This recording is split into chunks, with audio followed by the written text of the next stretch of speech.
Hi, Ken. How are you doing? I'm great. How are you? I'm good, thanks. Awesome. Welcome to Let's Rock. Let's do it. I'm quite excited about this for two reasons.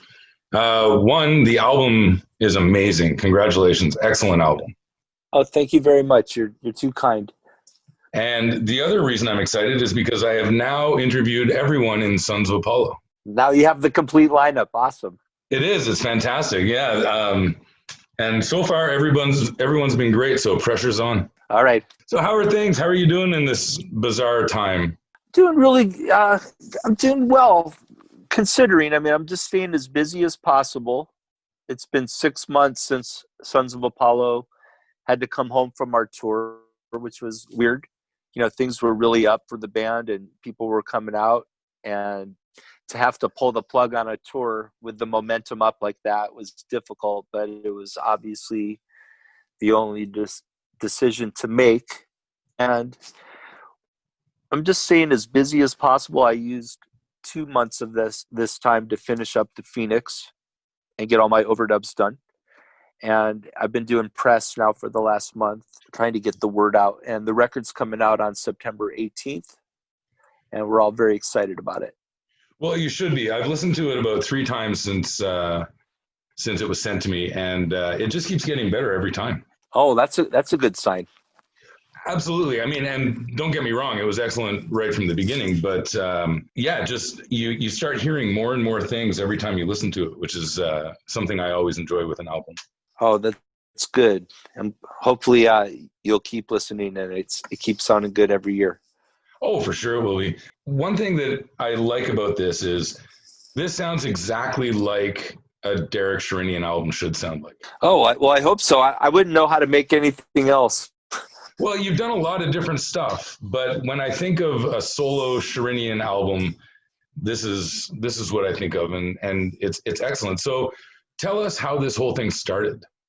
About 18 months ago, shortly after I finished the Sons of Apollo 2020 record, I took a couple months off, and then got back in the studio. And I just felt an urge to make another solo record. It's been a few years.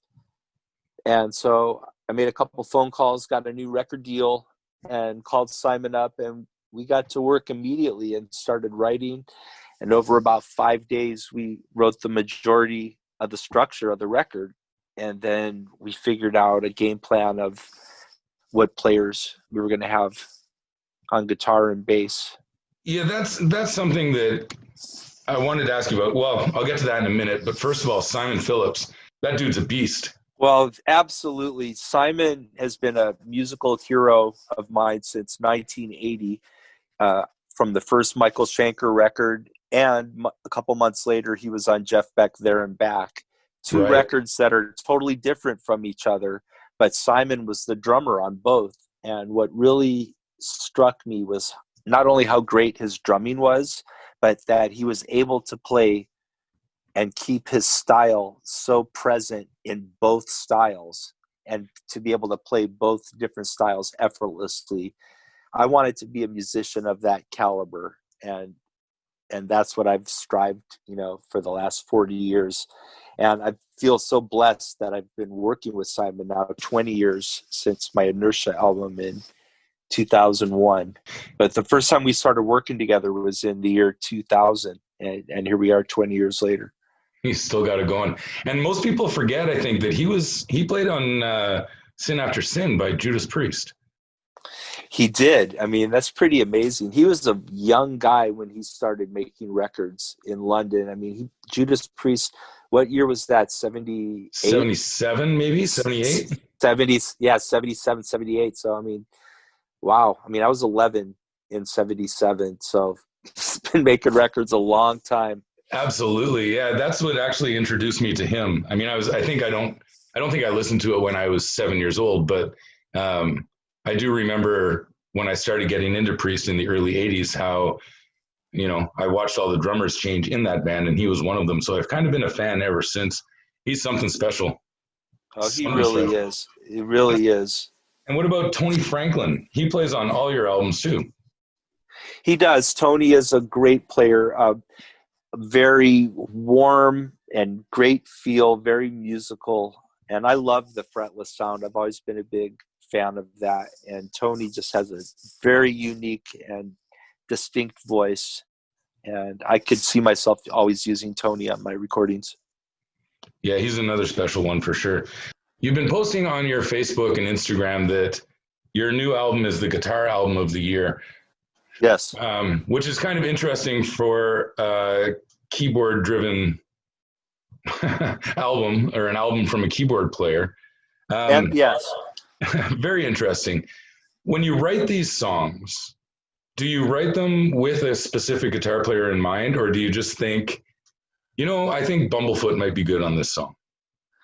I do write with a specific player in mind, and then sometimes I'm writing with a specific player, and then the song will come out that way. Like with Kiko, I knew I was going to write with, and so we spent a couple days in my studio and wrote Pesadello, which I think turned out amazing. What a great player Kiko is. He's something special too. Yeah, but then the other song, like Clouds of Ganymede, I knew that I was going to have Vi play on it, and so I wrote it specifically with his voice in mind, playing the melodies. And that's what happens a lot of the time. With Bumblefoot, Ron wasn't going to be the original guitar player. Those songs were originally written for Steve Lukather, but Luke's schedule was just so crazy busy that we just couldn't make it happen this time. And so Simon and I were trying to figure out, well, who are we going to get to play these songs? And Simon mentioned a few players, but then I thought of Ron and thinking of how great and versatile he is. And I thought it would be cool to hear him on this stuff. And so I sent the tracks to Ron, and he really liked the music and did an amazing job. And Simon was really, really impressed with Bumblefoot's playing. And because Simon didn't know of Ron, he had no idea who he was. Right. That's sad. I'm glad he knows who he is now. I had the chance to see Ron in Ottawa. He was doing a small show, a solo show, no band. Absolutely mind-boggling what that guy can do. He is just, another level up musically, and he's a super unique and special musician. I'm proud to play with him. Yeah, it's great music you're making also with Sons of Apollo as well. Oh, thank you. The first time I ever met Ron was the first day of recording the Sons of Apollo record. And that's an interesting way to meet someone for the first time. But we've just gotten to know each other over the last 3 years. And I think he's just a fine player. You just said the first day you met him was when you started recording? That's right. The band, we figured out the lineup. We decided that Ron was going to be the guitar player. Mike had known Ron before, but I had never met him. But I've, heard his playing, and I thought he was great. And if Mike said he was a cool guy, that was, good enough for me.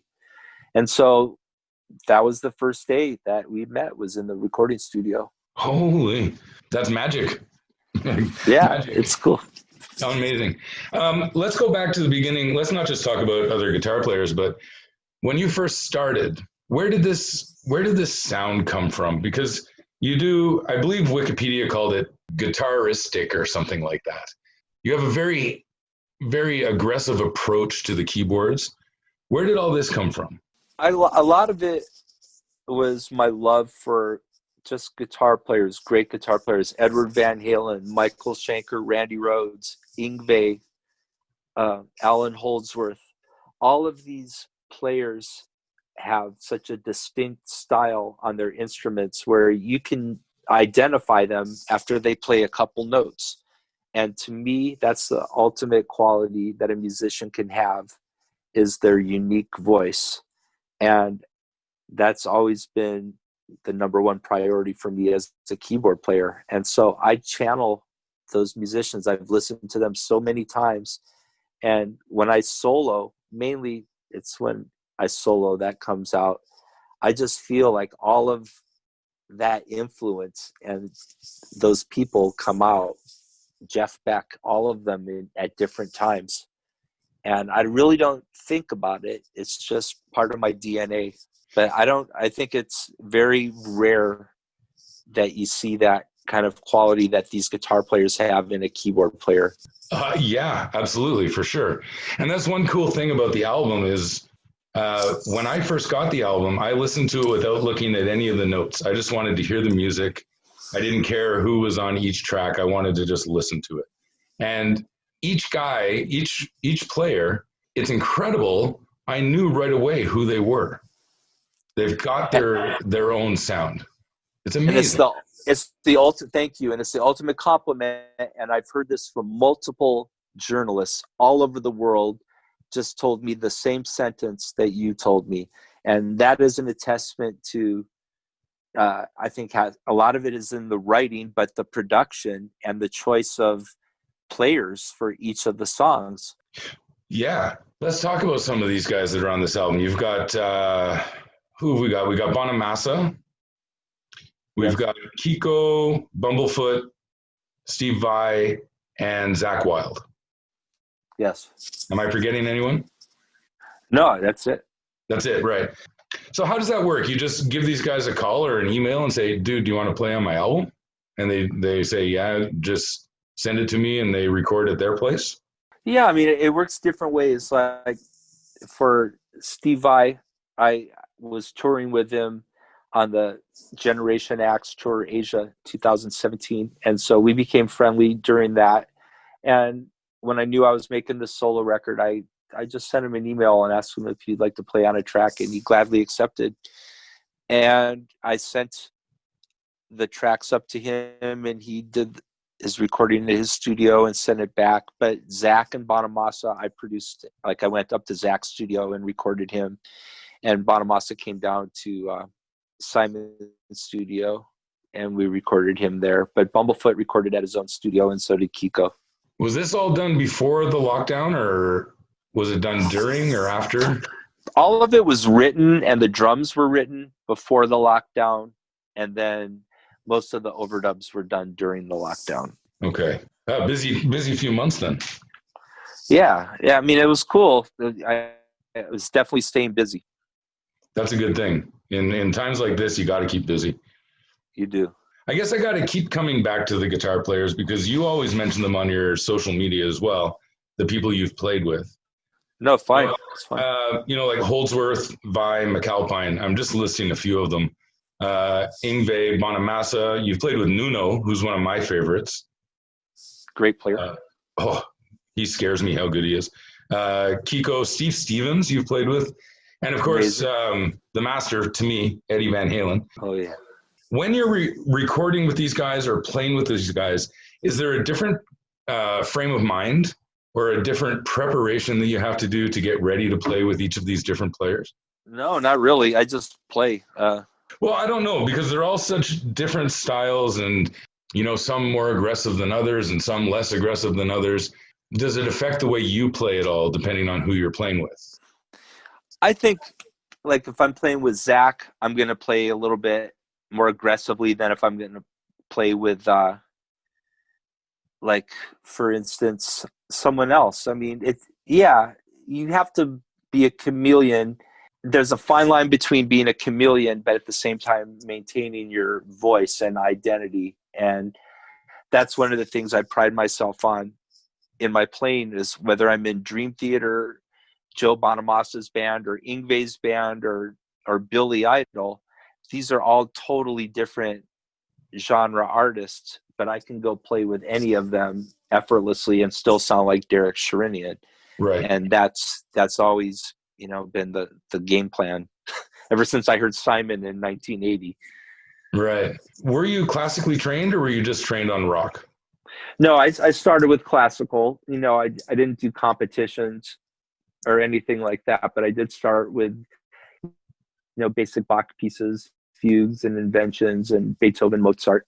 But as much as I loved it, I didn't like the rigidness of the practicing and structure, having to stay colored within the lines. I wanted to color outside of the lines. Now, one thing that really impresses me about you, and this is getting away from music a little bit, but I love the way you handle your social media. And I think I think fans really, really enjoy seeing your posts and interacting with you on your posts. I think you're one of the few people that I've seen that actually responds and talks to the fans when they make a comment. Oh, Um, sometimes I do. I mean, most of the times I don't. I try to stay out of it. oh, I thought I'd seen quite a few where you're replying to comments on like Instagram or Facebook. You know, I do. Like, I'm not rude. Like, if someone asks me a direct question, I'll ask, but I don't like fully engage all the time, like a lot of people do. But I do think it's important that, you know, people, if they're fans of your playing, they want to be kept up to speed with what you're doing, and they want some behind the scene uh, footage to check out what's going on, and some insight to your playing. So I try to constantly honor that and feed content. What was your first gig? Was with Alice Cooper, right? Or no, that was your second gig. I like the first touring gig ever was with Buddy Miles. Buddy Miles, right? Yeah, and then Alice Cooper, then Kiss, then Dream Theater, Yngwie, Billy Idol, then John Sykes, just for a short Japanese run, and then Black Country Communion 2010, and then Sons of Apollo 2017. Wow, dude, you're like that's the upper echelon of all rock and roll. That's incredible. But how has the industry changed since you started? Speaking of this social media, I mean, Well, back when yeah, you social media, there was no social media, so that's new. Internet came in like around 94. right, So that was a big change of things. And then the record business dying, all the downloading, the Napster and all that stuff really had a huge impact on the income streams and how artists made money. And, you know, that was a huge reason why I didn't make solo records from 2011 until now, is that no matter how good my record would be or who I had as a guest, everyone was just downloading it and stealing it off the line. And so right, it got to a point where the numbers, the record label just says, hey, we can't give you the same money anymore. And it just didn't make sense. So that kind of really sucked. But then the good part about the internet is that it gives bands exposure that normally people wouldn't hear about. And also from a marketing standpoint, I mean, since the lockdown, my keyboard session business is going through the roof, where before it was just kind of like a small side business. But now I play on people's records all over the world. Like, people will send me their files because they want me on their tracks. And I cut tracks for them, famous and non-famous. Like last month, Michael Schenker had me play on his 50th anniversary record that's coming out in January called Immortal, which is amazing. I mean, that's he's a cool. one of my huge heroes. And Whitesnake hired me. David Coverdale had me play on a couple Whitesnake records last year. And so, yeah, that's what I do when I'm not writing or doing press for my records. I do sessions. That's fantastic. I think that's awesome that we have that kind of technology now where you can sit in your house Yeah. and No, record. but it's good. So part of me is pissed off that people are stealing and downloading the records from the internet. But then if it wasn't for the internet, I wouldn't be able to do these sessions. So it's a Right, double-edged sword. There's good and bad. right. Yeah, I'm still trying to figure out whether it's a good thing or a bad thing. I think it's oversaturation these days, though. That's the problem. Yeah, maybe There's so. just too much stuff, and it's hard to find one thing to really lock into. What is the plan with Sons of Apollo, by the way? Are you writing Well, and recording now? the only plan is that the dates that we had to cancel in Europe when we were on tour are rescheduled for May 2021. So let's keep our fingers crossed that everything gets open back up and we can go see some shows again and we can get back out on tour. Do you think it's ever going to be the same? I don't think so. Is it? Yeah, I I don't don't. know if it's possible. I don't think it's ever going to be the same. I think there's going to be a lot of new restrictions, and then the question is going to be: does it make sense to go on tour or not anymore? Is it worth it, or is it going to be too expensive? because at the end of the day, there's going to be a lot of new restrictions and regulations and safety measures that are going to be required, that of course are always going to come down to the expense of the band. It always Sure. gets passed down and the band gets fucked. And it's already difficult enough as it is for a band at the level of Sons of Apollo to keep the doors open out on tour. You know, it's very expensive to tour. And I'm just afraid with all of the new regulations coming out, especially touring in Europe, where you're playing in different countries, you're dealing with different, you know, mandates and regulations. It could Right. be really, really tricky. And I don't know. I don't know. I hope they figure it all out. Yeah, so do I. It's another big problem, though, for musicians who lost their income from album sales, and now they're going to lose their income from touring. Yeah, so it's really important. Either you know how to teach guitar lessons, or you have a big enough name where people want you to play on their music, and you can get hired. I'm very fortunate that I have people that like my playing, and I'm able to do this. Yeah, and kudos to you. Congratulations again on a fantastic album. I'm going to listen to it again after this is done. Thank you so much. And also, just wanted to throw this out there. We saw you, me and my website partner, Paul, we saw you guys on the first Sons of Apollo tour in Montreal. And it is still the number one show we've seen since we started going to shows about 3 years ago. So it was absolutely phenomenal. It was jaw-droppingly incredible. So I hope you can get back touring, because I need to see that again. Oh, well, thank you. I appreciate your support, and I hope that we can get back out there too. We really, we all in the band want to play. So, yeah. So let's summarize this new album, The Phoenix, coming out September 18th. Yes, and the single "Them Changes" comes out on September 4th. There's a video to go along with it. Okay, and this is available on CD, Inside Out, vinyl, everything. Yeah, all formats and worldwide. Okay, and how do people get CDs or vinyl? You can order. There's a link on my Twitter, Okay. or my pinned tweet. You can go right to or do pre-orders now in all formats. Okay, awesome. So just visit your website, visit your Twitter, whatever, and they can find all the information they need. Or go to Inside Out. You'll see links, and just look for Derek Sherinian, and there'll be a link for the Phoenix. All right. Well, best of luck with it. It's a fantastic album, and congratulations again. Stay safe in this bizarre time. All right, Ken, thank you so much for having me, and have a great time. You stay safe also, all right? Thanks so much. Take care of yourself.